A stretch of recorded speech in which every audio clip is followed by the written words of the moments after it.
I'm going to live at my parents' house starting in 3 days. Saying that was my eldest son, whom I had been avoiding until now.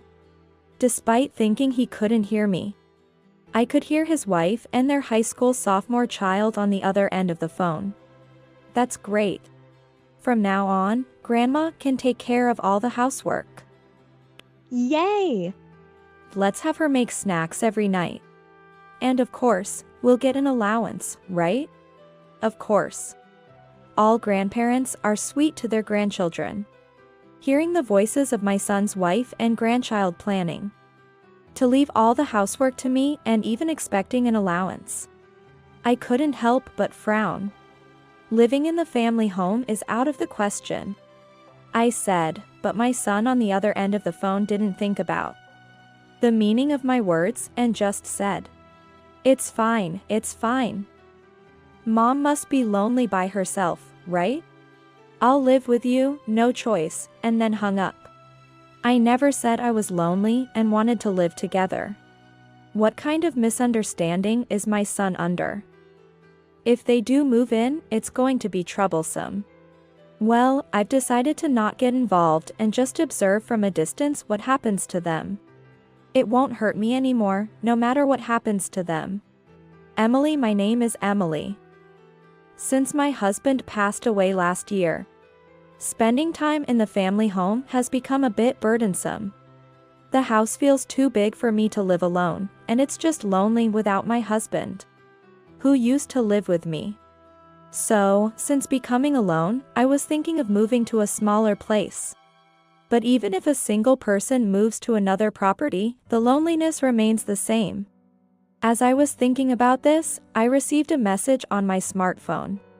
It was from my high school-aged granddaughter. "Grandma, I'm coming over today, let me stay over." Catherine, the daughter of my son Tom, occasionally asks to stay at my house like this whenever she wants to stay over. It's always when Tom and his wife Jenny are not at home, so if I refuse, I would end up leaving a high school student alone at home. So, I don't have the option of not accepting Catherine. I replied, "All right, I'll be waiting," but my message was left unread. Neighbors and classmates with grandchildren always say, "Grandchildren are so dear, they wouldn't hurt even if you put them in your eyes." I can do anything for my grandchildren. But recently, I've had a different opinion. Even if they're grandchildren, incompatible people are incompatible. I've never said this to acquaintances who adore their grandchildren, but it's what I've been thinking in my heart. Catherine often stays over at my house, but staying over doesn't necessarily mean we get along well. The reason I feel I don't get along with Catherine is due to her attitude and personality. On that day, Catherine came in, threw her shoes off at the entrance, and quickly headed inside, going straight to the fridge. No Western sweets, like cream puffs or cake. I thought you would have prepared something since I contacted you. She entered the house without any greeting or request and immediately started checking our fridge. Anyway, she would request whatever she wanted for dinner. So I hadn't gone shopping yet, planning to go together. "Catherine, you need to line up your shoes at the entrance. It doesn't look neat otherwise." Yes, here comes Grandma's nagging again. "That's why Mom and Dad don't want to live with you, you know? I never said I wanted to live together, so it's fine. Besides, I don't want you to feel embarrassed in public due to these habits. So I have to correct you." Catherine always disliked it when I pointed out her habits or behavior. It seemed that her mother, and my son's wife, Jenny, felt the same. One time when Jenny left her shoes scattered at the entrance, I said, "Jenny, please line up your shoes." She retorted, "It's none of your business." I hate being told what to do. Is this some kind of harassment? You're just lonely because Tom was taken away from you. I'll never give him back. Jenny reacted disproportionately to my simple request. I don't think of Tom as having been taken away by Jenny, nor do I want him back. Jenny seemed to misunderstand that I resented her for marrying Tom and taking him away. Well, ever since I pointed out something to Jenny. She started avoiding my house, perhaps disliking my corrections. Since I prefer to avoid unnecessary involvement with people like her, I didn't interact much with Jenny. My late husband also used to say, "There's no need to forcibly interact with such difficult people. There's no benefit in stressing ourselves out." So, we didn't have much to do with them. However, since my house is just 2 train stations away, Catherine often comes over. The reason isn't charming, like wanting to see her grandparents, but because her parents want to go out and leave her with us. In short, Tom and Jenny would plan their outings without checking if I could watch Catherine. And then Catherine would contact me on the day. If she contacted me earlier, I would ask, "Couldn't you have chosen another day?" So, it became a pattern that she suddenly announced her stay on the day. My husband and I repeatedly said, "Last minute troublesome." But Tom and Jenny never listened, assuming old people don't have anything to do anyway. Catherine seems to overestimate her presence, thinking, "You must be happy since your granddaughter is visiting, right?" My husband and I were troubled by our son's family. And this didn't change even after my husband passed away. The family's demands seemed to grow stronger than when he was alive. This pen looks expensive. Since it belonged to Grandpa, it's okay for me to have it, right? Thank you. Despite my silence, Catherine was trying to pocket my husband's fountain pen, a memento. I quickly grabbed Catherine's wrist to stop her. "Wait, that's Grandpa's cherished fountain pen. It's not expensive, just well used." As I took it back, she said, "Oh, I thought it was something valuable," without an apology, and returned to the living room, entering the study without permission and trying to claim others' belongings as one's own is not normal, even if she's still a child. What will happen if she takes a friend's belongings and it becomes a serious issue? Despite my scolding Catherine for trying to steal, she ignored me completely, as if it were nothing. After Catherine left, Jenny called me angrily, having heard about the incident from her daughter. "Don't you love your granddaughter? Calling her a thief, that's the lowest, you're not human." She accused me, although I never called Catherine a thief, however. She indeed tried to take the pen. Moreover, since she thought the pen was valuable, she probably intended to sell it. Even so, Jenny, it's absurd to just take my husband's mementos as her own, even if she's family. Haven't you taught her what's wrong? Considering Catherine's lack of discipline, maybe Jenny herself has a habit of taking others' belongings. If Catherine doesn't line up her shoes because Jenny doesn't, then Catherine won't change her behavior either. Thinking about this, I felt uneasy about Jenny's parenting. Well, I'm not Catherine's mother, and Jenny is, so I can't say too much. However, it seemed Jenny was more upset about being reprimanded by me than the content of the advice, saying, "You're so noisy, speaking ill of family is the worst. Maybe I should stop leaving Catherine with you." As if watching Catherine was somehow a benefit for me. I never said I wanted to look after Catherine. If this continues, I'd rather she didn't come at all. She doesn't have to come. Tired of Catherine's behavior and actions during her visits since my husband's passing, I said this. The conversation with Jenny ended there, and for a while, Catherine did stop coming to our house. I decided to get my surroundings in order now that my son's family wasn't causing me trouble. So I started to make various arrangements. First, the house I was living in had been my husband's since he was a child, and was now quite run down in places. So, I decided to buy a new house. I had been considering moving, but the thought of leaving this house with all its memories and living alone in a small room would emphasize my loneliness. I had been hesitating to act, but then a close friend of mine, who had also lost her husband, suggested, Our kids are grown and on their own now, how about room sharing? Another close friend, who had recently gone through a late life divorce, also joined in, asking, can I join in on this room sharing idea? I decided to share a house with these friends, with whom I've had a relationship for over 50 years. And we decided to build a new house.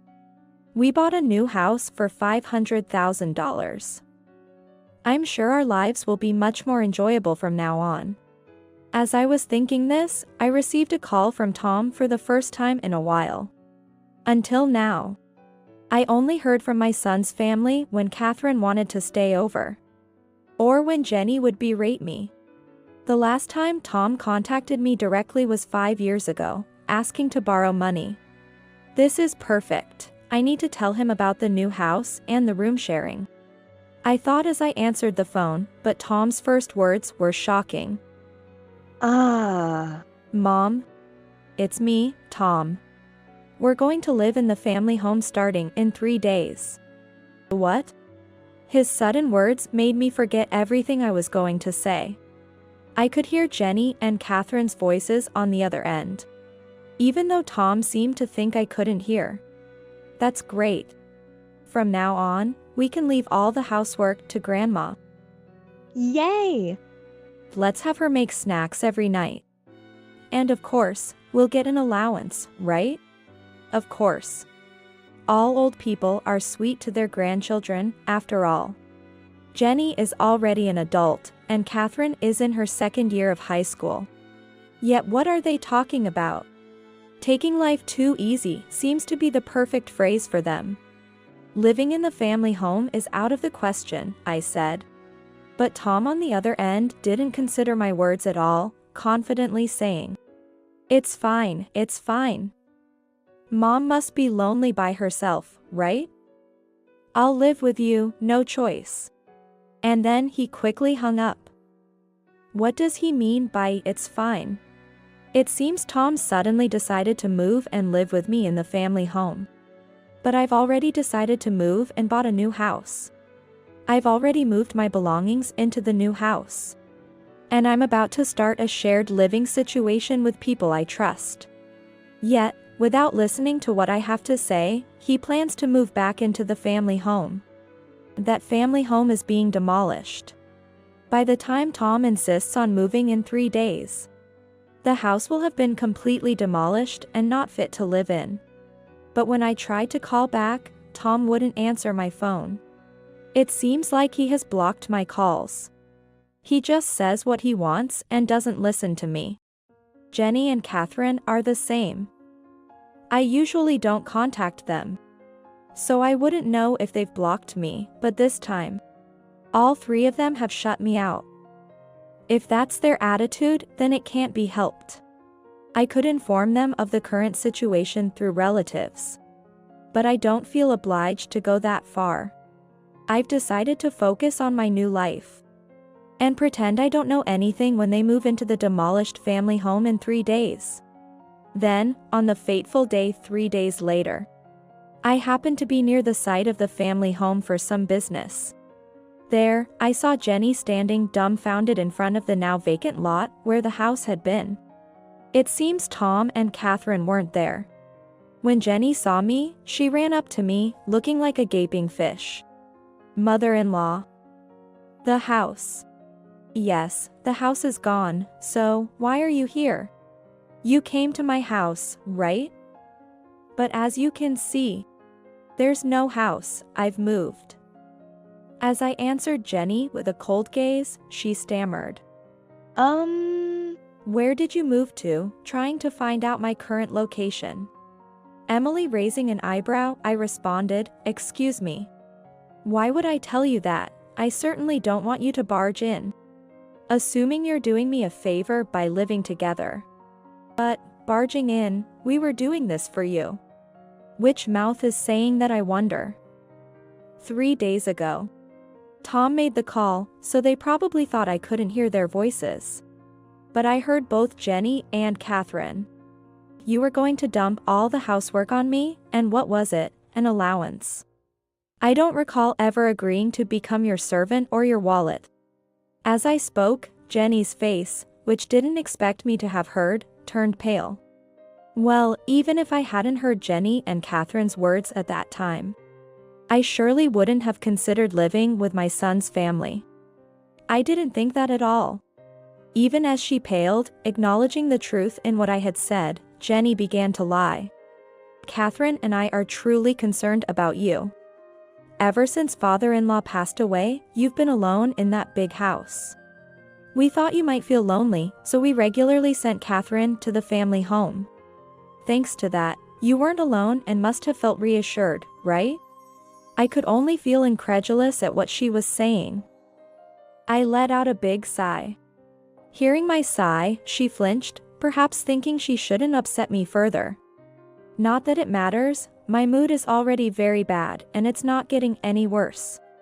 I don't want any more involvement with my son and his wife anyway. You know, I have felt lonely living alone. Then. But do you think I would find peace of mind allowing a granddaughter who thought about stealing and selling my dear husband's belongings for money to suddenly come into my house? Would anyone be happy to have a thief sent to their home? But, it's something your granddaughter did. Even now, Jenny can't admit that what her daughter is doing is theft. In other words, a crime. Or does she know it's a crime but thinks it will be forgiven anyway because it's family? I was just appalled by Jenny's optimistic demeanor. Doesn't she realize that living together is something I wouldn't even consider in this situation? Anyway, I have no intention of living with you all. That's terrible. We've already canceled our lease at the apartment we were living in. We even told you we were moving. You're the ones who decided to move without my consent, right? I said living in the family home was out of the question. Despite my clear stance, Jenny still wants to paint me as the villain and themselves as victims. She said to me, crying. But you never explained it properly. It's your fault for not explaining. As she raised her voice, I did the same. You expect me to explain when you've all blocked my calls? That's impossible. Enough already. I said to her, and she seemed surprised by my reaction. Tears retreating, and weakly sat down, mumbling, but, what made them suddenly think of living with me? When I asked, I found out a shocking state of affairs about my son's family. It turns out that Tom, Jenny, and Catherine, while living in an apartment, made noise whenever they liked without considering their neighbors. They frequently received complaints about the noise. Moreover, Jenny had been caught stealing cosmetics and such when visiting other moms in the same apartment building. It seemed they couldn't stay in the apartment anymore. Cancelled the lease, but I suspect they were asked to leave by the owner. It's all your own doing, isn't it? I'm cutting ties with you all.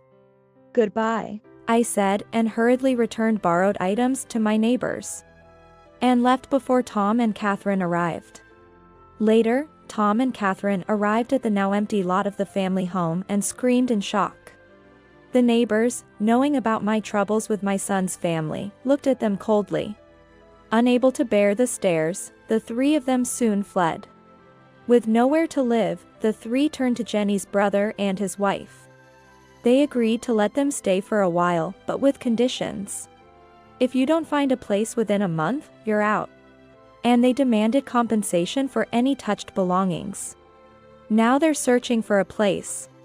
Those three need to understand that they are deeply disliked by others. As for me, I'm enjoying my life with my two close friends in our shared house. For now, I plan to enjoy life without any contact with Tom, Jenny, and Catherine.